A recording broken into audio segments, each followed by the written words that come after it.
Huwag na tayong magkalakad-lakad pa at sikapin natin pigilin na muna ang lahat ng dapat pigilin at ituon natin ang ating mga puso at isipan sa pakikinig ng salita ng Diyos.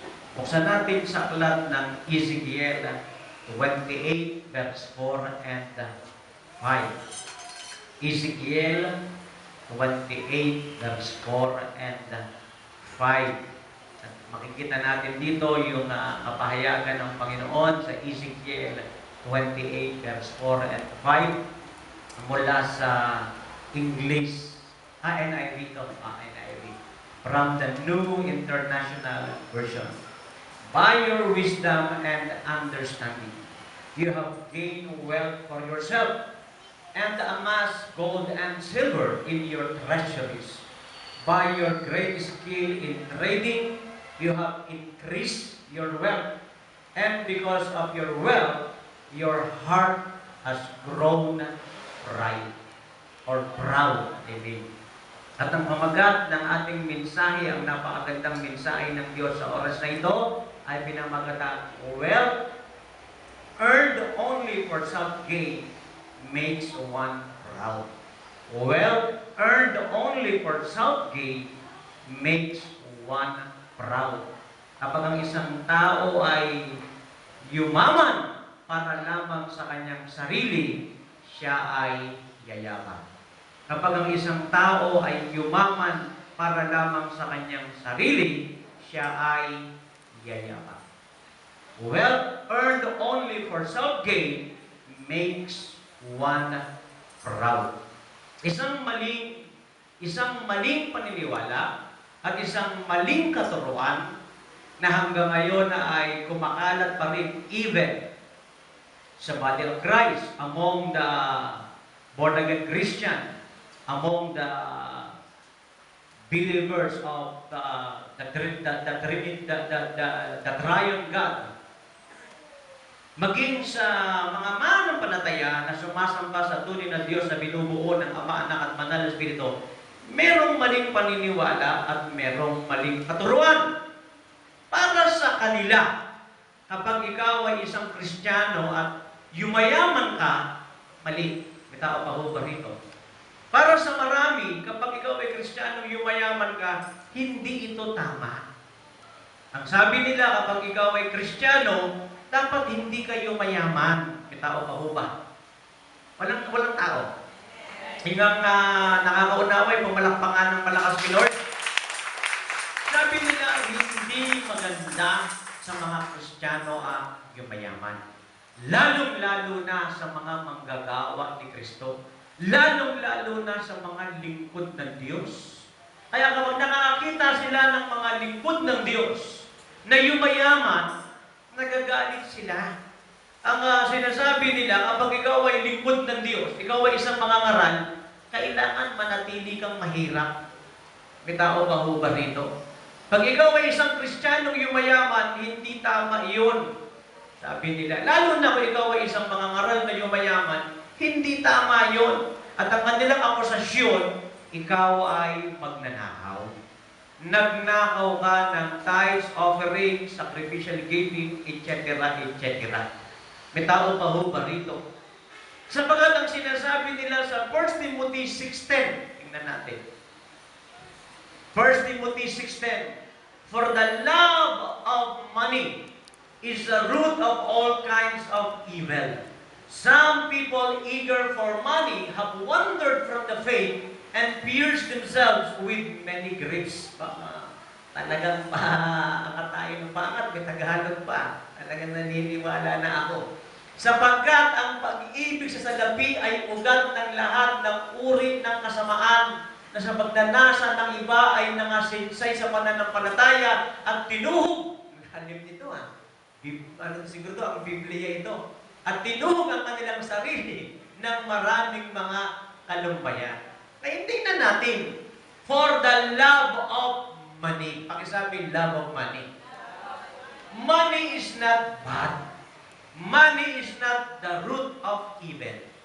But the love of money is the root of all kinds of evil.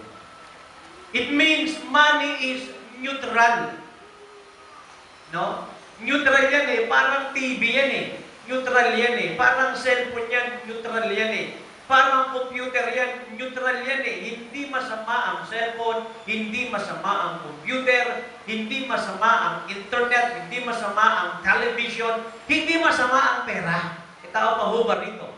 Ngunit kung ito'y mamahalin mo, iyon ang masama at ang maling paggamit, ito ang masama. It means, hindi masama ang yumaman. Sino rito ang gustong mahirap? Siya.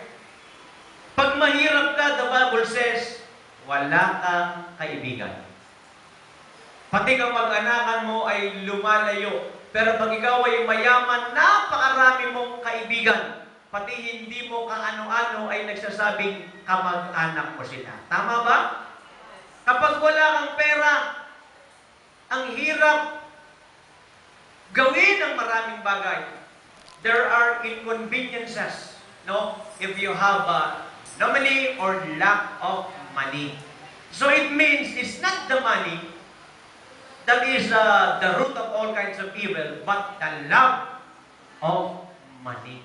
It means the false love. Pakisabi, false love. Kaya merong TL, true love. Meron ding puppy love. At meron ding false love. For the love of money is the root of all kind of evil. Sa katotohanan nga ay gusto ng Diyos na tayo ay yumaman. Amen? Sino rito ang gustong mahirap? Taas ang kamay. Sino rito ang gustong yumaman? Mayaman na mayaman at patuloy na yumaman. Amen. Glory to God. Kaya gusto kong baguhin ang maling katuruan ng mga maling pananampalataya, maling religion, maging sa mga born-again Christian ng mga Trinitarian, yung aral at paniniwala na kapag Kristiyano ka, hindi ka dapat yumaman, lalo na kung ikaw ay lingkod ng Diyos, ay hindi ka dapat yumaman. Ito isang malaking pagkakamali, maling katuruan. Ang totoo nga, kapag Kristiyano ka, dapat mayaman ka. Dahil anak ka ng Diyos. Amen? At kung ikaw ay isang mangangaral, dapat nga mas mayaman ka. Dahil ikaw ay hindi lamang anak ng Diyos, o hindi nag-aalaga sa mga anak ng Diyos. Amen? Palakpakan natin ang Lord. Bakit natin kinakailangan yumaman? Write it down. To enjoy God's blessings and praise God. Write it down. Sa susunod, kasama na itong mga ito, ilalatahalaan na yan. To enjoy God's blessings and praise God. Kinakailangan nating yumaman para ma-enjoy mo yung blessing ni Lord. Amen? Ma-enjoy mo yung blessing ng Lord. At pag na-enjoy mo yung blessing ng Lord, ano gagawin mo? Pupurihin mo siya. Yan. Amen? Lord, salamat po sa pagkain. Salamat po, Panginoon, sa magandang, masarap na pagkain, magandang tulugan, magandang sasakyan, magandang tirahan. Salamat po na nakakabayad kami ng tuition fee. Salamat, Panginoon, meron kaming sariling school. Hallelujah. We have our own university and colleges. Salamat, Panginoon, kaya namin mag-travel from one place to another. Salamat, Panginoon, because you are providing of all our needs. And not only all our needs, but even our wants. So thank you, Lord. Amen. So to enjoy God's blessings and praise God. Write it down. Sabi mo sa katabi mo, write it down. Isulat mo. To enjoy God's blessings and praise God.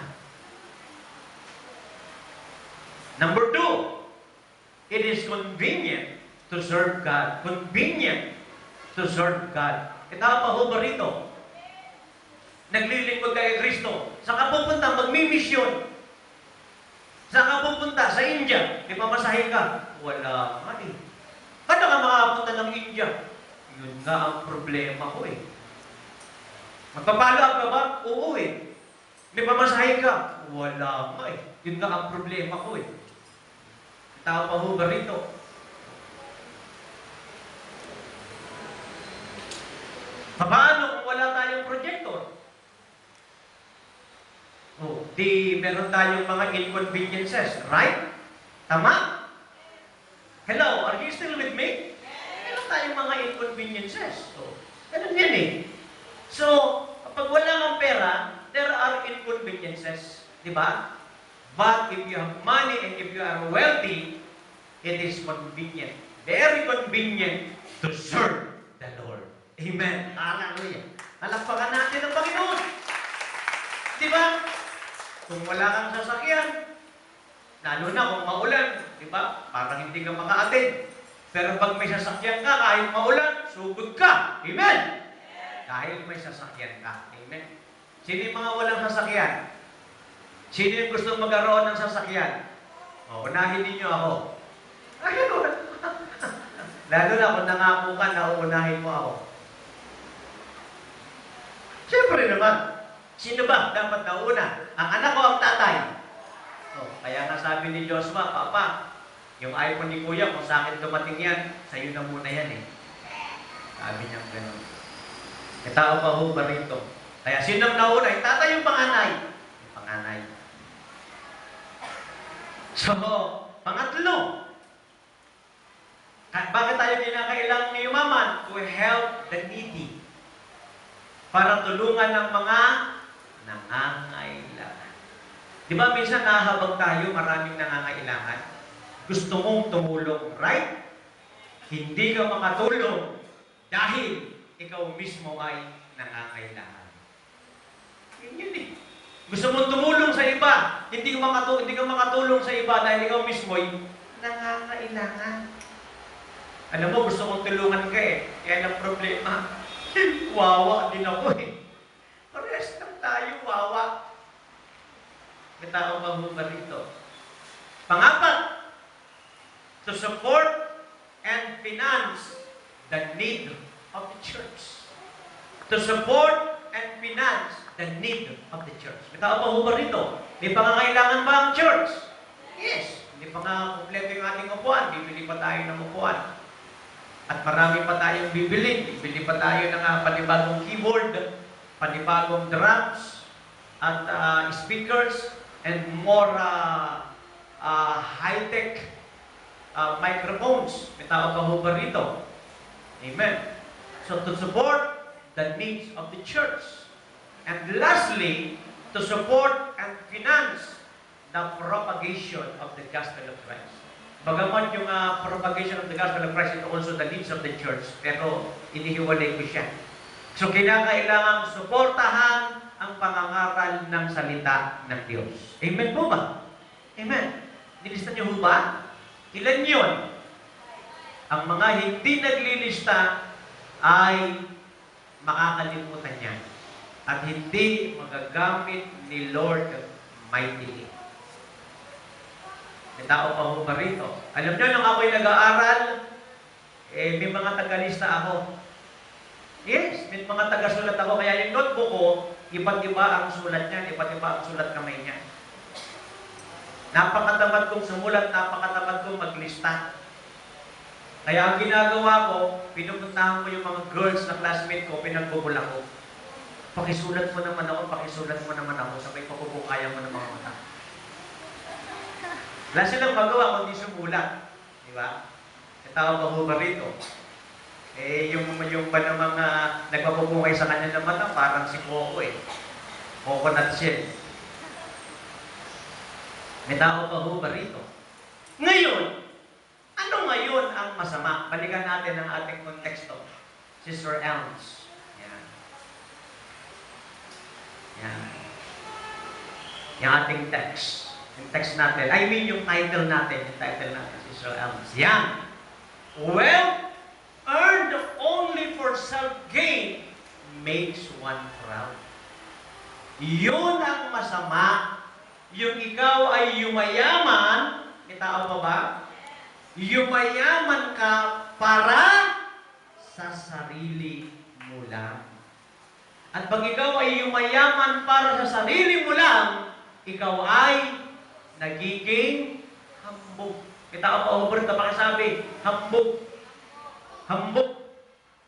Hindi ambo hambog. May tao pa ba rito? Wealth earned only for self-gain makes one proud. Ayun. Nakakita na ba kayo ng mga hambog? Mga mayayabang? Yan daw yung mga tao na nagpayaman para sa kanilang sarili lamang. Yan yung mga tao kapag yumaman na, ipagmamalaki na yan. Oh, hindi nyo ba alam na ako ay yumaman sapagat napakatalino ko? Sapagat napakagaling ko. Hindi nyo ba alam na ako ay yumaman sapagkat meron akong ganito? At ang kayamanang iyan ay ibabando mo sa mga maraming tao para sabihin mo, tingnan nyo ang kayamanan ko. Tingnan mo ang nabili kong sasakyan. Tingnan mo ang house and lot ko. Tingnan mo ang mga anak ko at kumpleto yan sa gamit. Tingnan mo ang mga anak ko ay nag-aaral sa 500,000 na eskwelahan ang bayad for a year. For just a year. Yes, kita pa ho ba rito? Puntahan natin yung ating text. Ezekiel 28. Tingnan natin. By your wisdom and understanding, you have gained wealth for yourself. Dahil sa iyong karunungan, dahil sa iyong kaalaman, ikaw ay nagpakayaman para sa iyong sarili. Walang sino mang nangabubuhay para sa sarili lamang. Amen? Pero ang taong ito ay nabuhay para sa kanyang sarili lamang and amass gold and silver. Ang ibig sabihin ng amass, gathered. Pagkasabi, gathered. Nagtipon siya ng mga ginto at pilak. At nilagay niya sa kanyang sariling lalagyan. In your treasuries. Hindi masama ang yumaman, I tell you. Hindi masama ang magkamahal ng maraming salapit, maraming ginto at maraming pilak.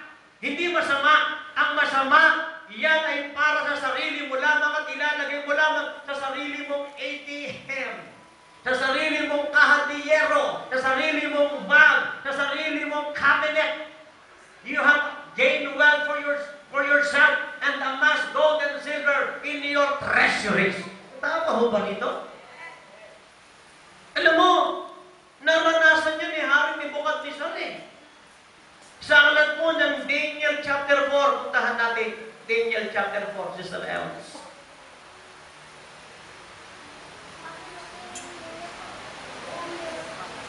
Daniel chapter 4, beginning verse 28 hanggang 32. All this happened to King Nebuchadnezzar. 12 months later, as the king was walking on the roof of the royal palace of Babylon, he said, "Is not this the great Babylon I have built as the royal residence by my mighty power and for the glory of my majesty?" Balikan natin ulit 28 and 29. Ito yung nangyari kay Hari Nebuchadnezzar. Itong pinapangaral ko. 2 buwan ang nakalipas o 1 taon ang nakalipas, ang hari ay naglalakad-lakad sa roof ng kanyang royal palace of Babylon. At habang naglalakad-lakad siya sa roof ng royal palace ng Babylon, ito ang sabi niya, hindi ba ang dakilang Babylon na ito ay naitayo ko upang aking maging maharlikang tirahan? At ang sabi niya, ito ay naitayo ko sa amagitan ng aking mighty power and for the glory of my majesty. Have you not noticed the word I, my? Is my here? Where is my?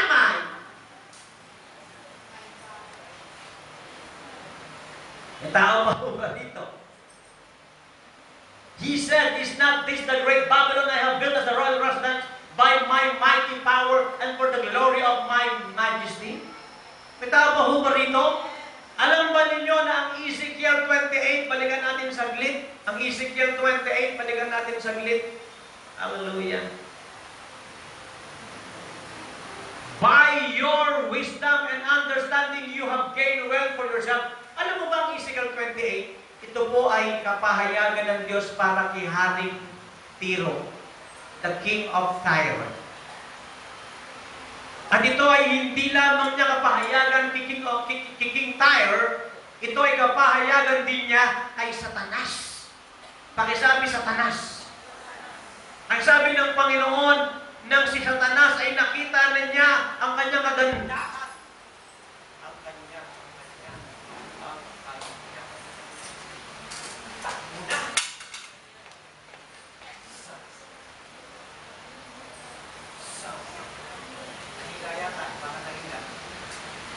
Sound. Yan. Praise God.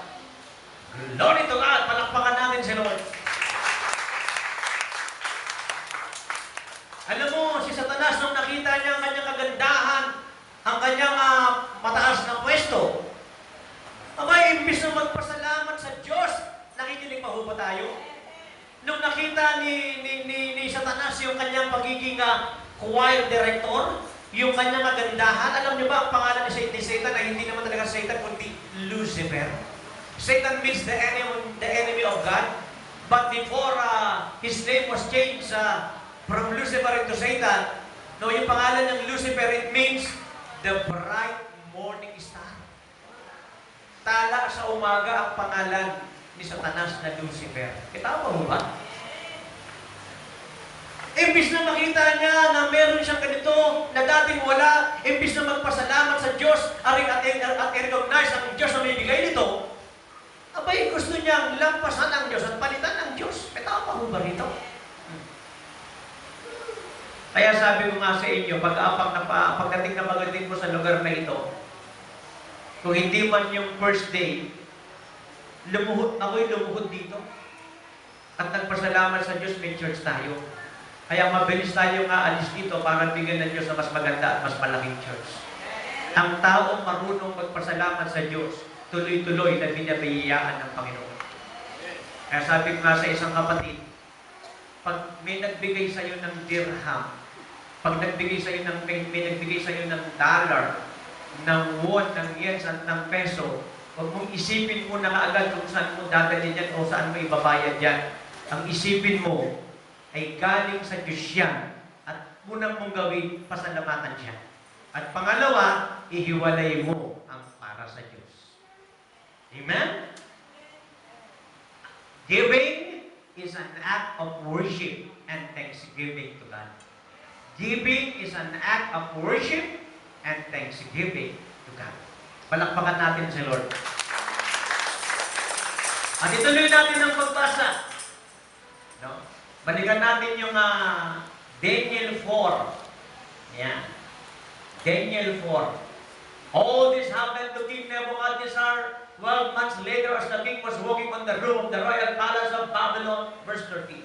He said, is not this the great Babylon?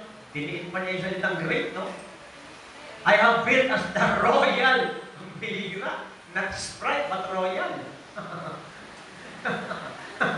As the royal residence by my mighty power and for the glory of my majesty. Even as the words were on his lips. Alam mo, hindi pa siya matapos magsalita, Hindi pa. Anong nangyari? This is what is decreed for you, King Nebuchadnezzar. Alam mo, habang salita pa lamang at pinagmamalaki niya na kung anong meron siya na sinasabi niya, ito'y tagagawan niya at ito'y para sa kanya, nakarinig siya ng salita. Anong sabi sa kanya? Haring Nebuchadnezzar, your royal authority has been taken from you. Ayun ang masakit. Hindi ka marunong mag-recognize na yan ay galing sa akin at yan ay hindi mo man lang tanggapin ang katotohanan, kaya ko binigay sa iyo yan ay para i-enjoy mo ang blessing ko at pasalamatan mo ako, at kaya ko binigay sa iyo yan para tulungan mo ang mga nangangailangan, etc., etc. Pero naging makasarili ka. Anong nangyari? Ang iyong sinasabi mo, pinagmamalaki mo nga not pa, but royal authority. May tao pa ho ba rito? Alam mo, nung ako estudyante, may bawas na talaga ang pamasahe ng estudyante. Kung ang pamasahe, ang minimum noon is 50 cents. Ang mga estudyante, 40. May tawad kaming GIS. Alam mo yung gis na iyon, sa kahirapan ng buhay ko, pinaglalaban mo yung gis na yun. May tao pa ho ba rito? Kasi para sa akin, malaking bagay na yung gis na yun eh. Tapos minsan tinitingnan ko yung mga kaklase ko. Pambihira, mga iniinom nila, mga Pepsi. Noong unang panahon, sikat yung Pepsi. Samantalang ko, iniinom ko, pop lang. Pambihira, mas mura yung pop. May tao pa ho ba rito? Kaya ang sabi rito, this is what is the great for you, King Nebuchadnezzar. Your royal authority has been taken from you in the Israel. Verse 32. You will be driven away from people and will live with the wild animals. Bakit siya ipapadala sa mga wild animals? Dahil nag-asal animal na siya. Hindi na ako nagmumura. Nag-asal hayop na siya. Bakit siya ipapadala sa mga wild animals? Not just an ordinary animals, I tell you, beloved, but wild animals. Sapagat ang kanyang pag-uugali, hindi na ugali ng tao, ugali na ng wild animal. Kaya pinadala siya ng Diyos sa mga wild animals. You will eat grass like the ox. Grabe! Nasa royal palace siya. Ang ginagamit niya yung mga royal plate and royal table. Ngayon, ang kakainin niya ay damo. Hindi pagkain niya ng tao. Huwag nating hit-hitin ang mga damo. Dahil ang damo ay pagkain ng ox at ng mga kambing. Tao pa ho ba dito? Naalala mo yung classmate ko. Nakalain mo ba namang sinama niya ako sa bahay nila? Pinakita sa akin yung tanim niya sa paso. 5 fingers, marijuana. Walang kaalam-alam yung mamit dati niya, yung tanim niya sa paso, is marijuana. Grabe. Don't take marijuana. It will makes you wild. Amen? But take the Word of God. Amen? It will makes you kind. You will eat grass like the ox. Naku, magiging hayop na siya. 7 times or 7 years will pass by for you. 7 years. 7 is the number of God. 7 taon kang maghihirap. Grabe. No? 7 taon nakadiin ka until you acknowledge that the Most High is sovereign over all kingdoms on earth and gives them to anyone He wishes. Sabi ng Lord, ayabang mo ha, 7 taon, hayop ka, magiging animal ka. You will be like an ox. And you will eat the grass of the grass of the field. At ang sabi ng Lord, 7 years until nakilalanin mo, ako ang magbigay niya, ako ang bibigay niya. Anong pag-aari meron tayo ngayon? Pasalamatan mo ang Diyos ang may bigay niya. Yes. At pag pinasalamatan mo ang Diyos, lalaki pa yan, lalago pa yan, dadami pa yan. Amen? Palakpakan natin si Lord. Hina ng palakpak natin kay Lord.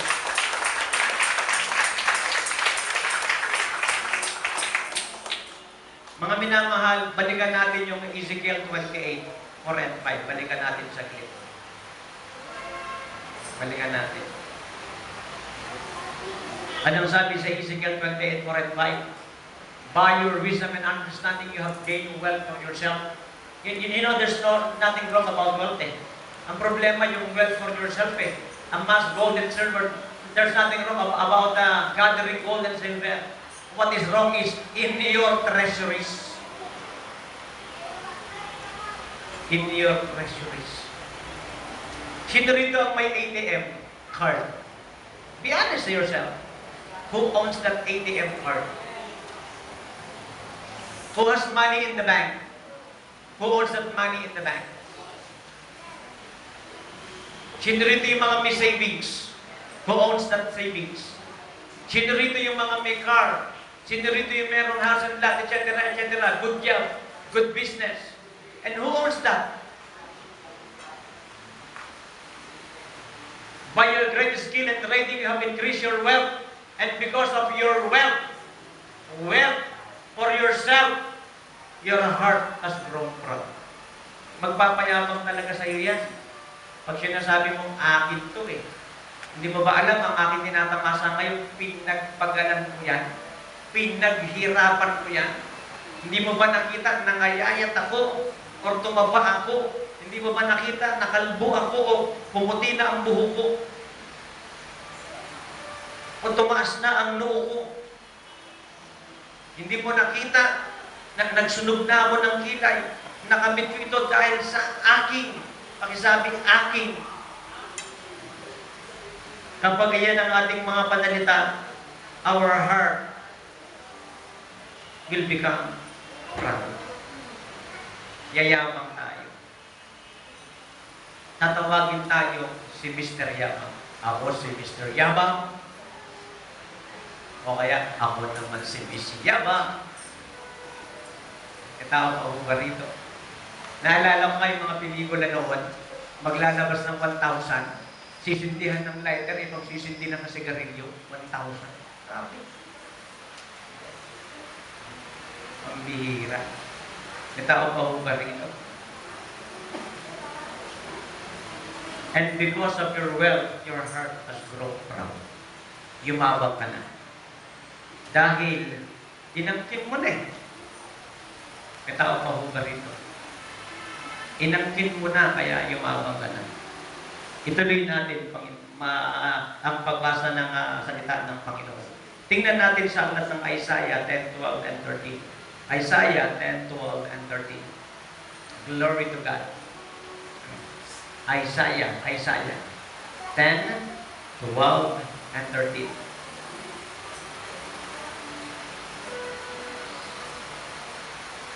Tingnan mo nga sa Tagalog yung Ezekiel 28:4. May Tagalog pala eh. Tingnan nga natin yung Tagalog. Sige nga, palakihin mo nga yan. Yan. Sa pamamagitan ng iyong karunungan at ng iyong unawa at nagkaroon ka ng mga kayamanan at nagkaroon ka ng ginto at pilak sa iyong mga ingatang yaman.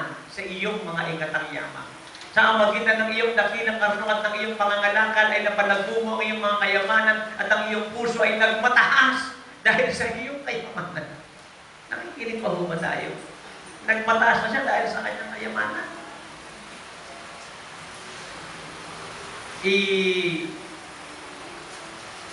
Itaas nga natin yung verse 6, taas nga natin. Kaya't ganito ang sabi ng Panginoong Diyos, sapagat iyong inilaga ang iyong puso na parang puso ng Diyos. Nakikinig pa ba tayo? Kaya't narito ako'y magdadala ng mga taga-ibang lupa sa iyo na kakilakilabot sa mga bansa at kanilang bubunutin ang kanilang mga tabang laban sa kagandahan ng iyong karunungan at kanilang dudumhan ang iyong kaningningan. Yan ang masakla. Hindi lang sa aalisan ng kayamanan, pati yung karunungan kaalaman niya, tatanggalin pa rin ng Panginoon. Sino rito ang gusto mag-valedictorian? Be honest yourself. Valedictorian, summa cum laude, magna cum laude. Wala kang gagawin. Ito gagawin mo. Pag-aaral kang maigi. I-balance mo ang lahat ng dapat i-balance. Pangalawa, sabihin mo ito sa Diyos. Panginoon, bigyan mo ako ng karangalan. Itaas mo ko at itatanyag kita. Yes. Whether you like it or not, this coming second grading period, ang award mo is not just perfect attendance. Nakikinig pa po. Perfect attendance is good, it has an award. But the Lord will promote you more. Amen? Ano sa sagot?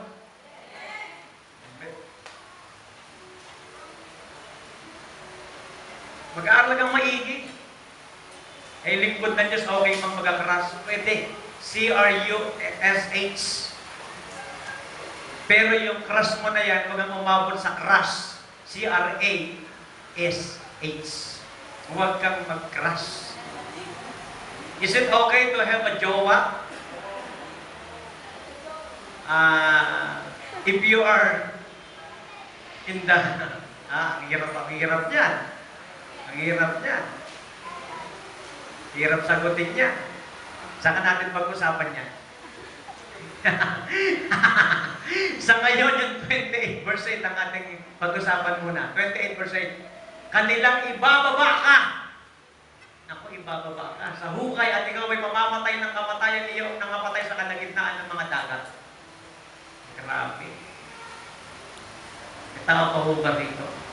Itaas nga natin yung verse 12 hanggang verse 14. Verse 12 hanggang verse 14. Ito na si Satan. Si Satan na ito, kasi si Haring Tyre, si Haring Tiro. Anak ng tao, panaghuyan mo ang hari sa Tiro. Ang sabihin mo sa kanya, ganito ang sabi ng Panginoong Diyos, iyong tinatakan ang kabuuan na puno ng karunungan at saktan sa kagandahan. Ikaw ay nasa Eden. It means heaven, paradise. Nahalamanan ng Diyos. Lahat ng malaking bato ay iyong kasuotan, ang sardio, ang topasyo, at ang diamante, ang berelo, ang onyx at ang haspe, ang sapiro, ang esmeralda at ang karbungko. Itaas natin. At ang ginto, ang pagkayari ng iyong pandereta at ang iyong mga flauta ay napa sa iyo. Sa arawan na ikaw ay lalangin at nangahanda. I tell you, beloved, gumising tayo. Yan ang Diyos mo. Gusto ka niyang pagpalain. Sobra-sobra. Alam mo, merong bring me an oldest cellphone. Takbo naman siya, ito yung oldest cellphone ko. Anong oldest cellphone mo? 5110. Tuwan-tuwa ka, oldest cellphone. Gusto ko ipaalam sa inyong lahat. Tingnan mo, ibinalo sa hari ng Tiro. Tingnan mo, ang binalot at binigay sa Satanas na bago naging Satan, Lucifer. Isa-isahin natin. Babaan ng konti. Ikaw ay nasa Eden. Alam niyo ba yung sabihin ng Eden? It's not a thing for sandwich, ha? It's not a butter, I tell you, or a margarine, ha? Or a cheese. Nahalamanan ng Diyos. Lahat ng mahalagang bato ay iyong kasuotan, ang sardio, ang topasyo, ang diamante, ang berelo, ang onyx, ang haspe. Man of God, is it okay to wear diamond? Yes. Man of God, is it okay to have gold? Yes. Man of God, is it okay to have BlackBerry? Yes. Man of God, is it okay to have iPhone? Yes! I said, yes! Sino rito ang gustong walang cellphone? Taas ng kamay. Alam mo, ang hirap naman kasi kapag ang gamit mo masyadong mamahalin, nagiging mitya ng buhay mo yan. Alam mo, pag nanakaw ay ninakaw ang cellphone mo, BlackBerry yan o iPhone yan, tuwan-tuwa ang magnanakaw. Hindi na ibabalik yan. Pero pag ang cellphone mo ay hinold up ng isang holdaker at ang cellphone mo ay 5110, ibabalik mo sa iyo yan, babalik siya, ibabalik mo sa iyo yan.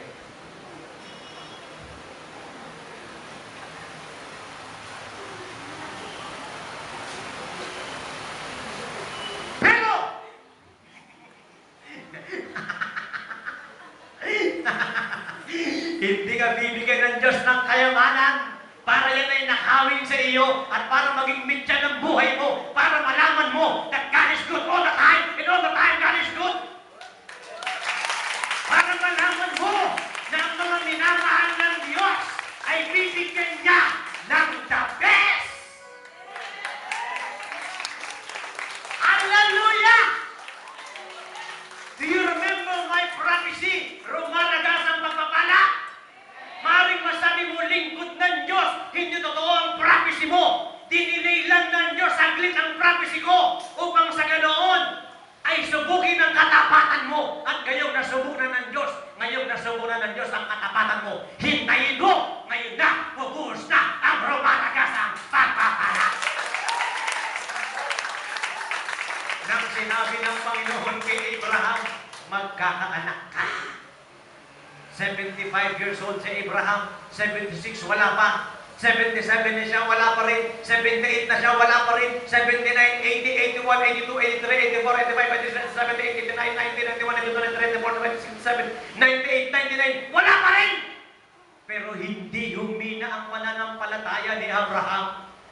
Bagkus, habang siya'y naghihintay kagaya ni RDC, habang naghihintay si Abraham sa mga pangako ng Diyos, habang naghihintay si RDC sa mga pangako ng Diyos, hindi nawala ng pag-asa si Abraham, hindi nawala ng pag-asa si RDC.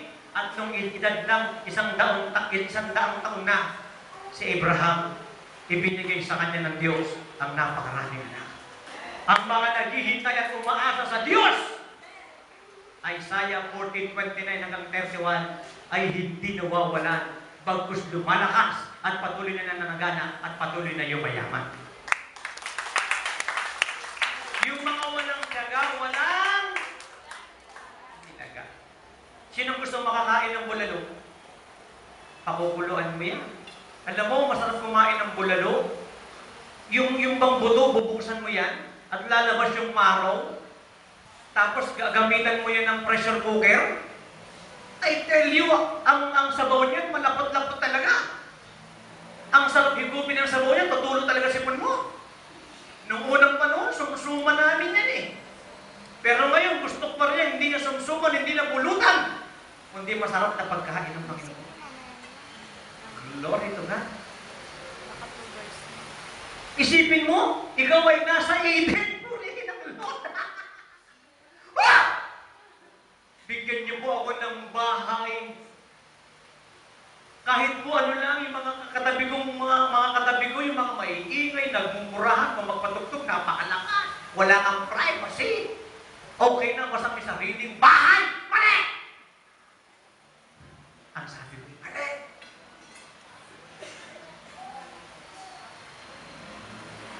Hilingin mo na ang bahay mo ay nasa halamanan ng Diyos.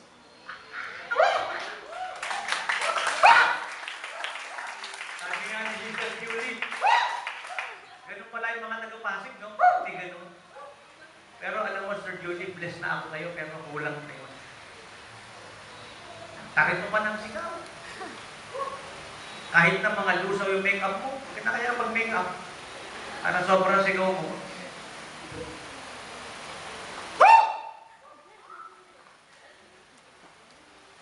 Huwag kang hihingi ng basta-basta house and lot lamang. Huwag kang hihingi ng basta-basta car, basta-basta cellphone. Huwag kang hihingi ng basta-basta lamang. Ito ang pahubar dito. Pakisabi nga, huwag akong hihingi sa Diyos ng basta-basta lang. Huwag kang hihingi sa Diyos ng basta-basta lang. Pag hihingi ka sa Diyos, hingin mo yung the best. Lord, gusto kong makapag-asawa. Ay, sino lang yan yung kamukha? Yung kapatid, di ba, is ganda? Ang tagal mong nag-asawa.